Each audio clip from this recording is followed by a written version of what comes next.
So in my last video, when I told you what you should be working on when looking at this list of songs, trying to figure out what skill you're at, there's a few things that I forgot to add in that video. So something that I get asked a lot is something along the lines of like, okay, so I can pass Raining Blood just barely, but how do I make it so that I can pass through the Fire and Flames? And so they're trying to play through the Fire and Flames or something, but they just keep failing. And I think that's something that holds a lot of people back, is that they focus too much on stuff that is too hard for them. Like, they might be lying to themselves about how good they really are, and they're just way too eager to be pushing themselves to the harder and harder songs. So I mean, pretty much everybody that plays can go by this scale that I kind of put together. So there's the songs that are too easy for you, that you're probably going to get 100% or at least 7 stars. Then there's the songs that maybe 7 stars is reasonable. Then there's the songs where you struggle a little bit, maybe getting 5 or 6 stars. Then there's the songs that you are really struggling with, getting 3 or 4 stars. And then there's the songs, if you play with fail turned on, then the songs that you fail. And I mean, this is kind of like a little thing that you can put on the graph wherever you land. So like maybe you could say you're level 17.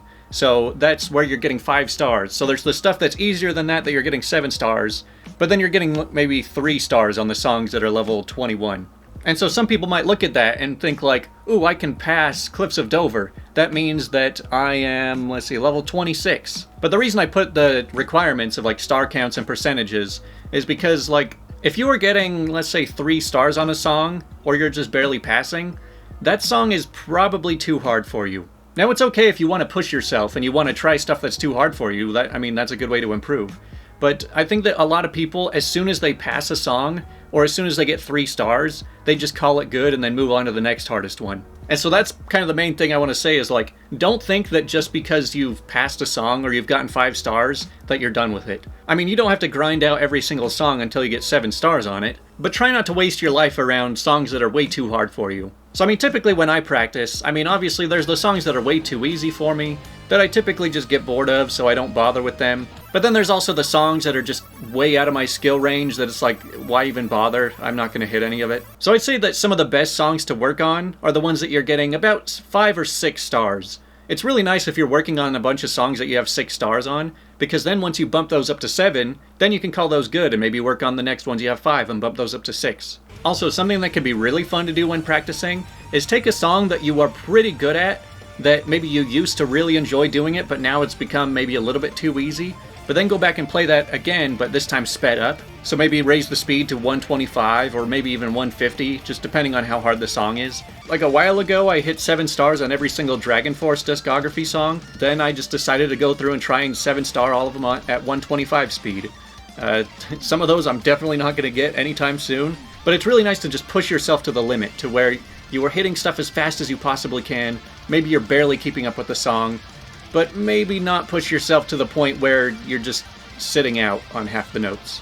But I also wanted to bring up, should you play with fail turned on? Now, of course, if you're playing on Guitar Hero games, you pretty much have to have fail turned on, or I'm pretty sure you can't really record your scores. But when it comes to Clone Hero, I've pretty much always had fail turned off. I mean, this really comes up to preference. If you're somebody who really likes to set a goal to be able to pass a certain song, then sure, go ahead and turn fail mode on. But some of the reasons I like having no fail is because, one, let's say that I'm just trying a song for the first time. I have no idea how hard it's going to be. I just want to check out the song and see how it is. Well, if you have fail turned on, let's say you're like 5 minutes into a 15-minute song, and then some part just comes out of nowhere and just really screws you up, and so you fail it. At that point, you're just like, well, do I bother trying again? I mean, I already played that whole 5 minutes once. Do I really want to play it again? Whereas if you have no fail, you can just play through and see the whole song. I mean, if you're really worried about not playing stuff that's too hard for you, like I was saying, if you're getting 3 stars on a song, that song is probably too hard for you. And so I feel like getting a really bad score is punishment enough that you don't really need fail. Like, failing the song just kind of throws off the whole rhythm.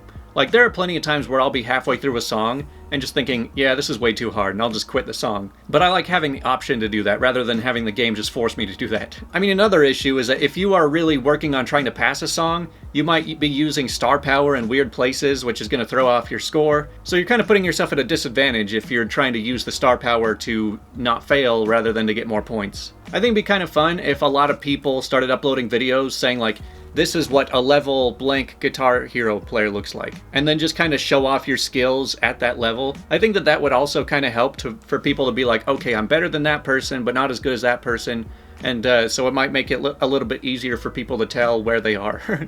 So this is what a level 41 Guitar Hero looks like.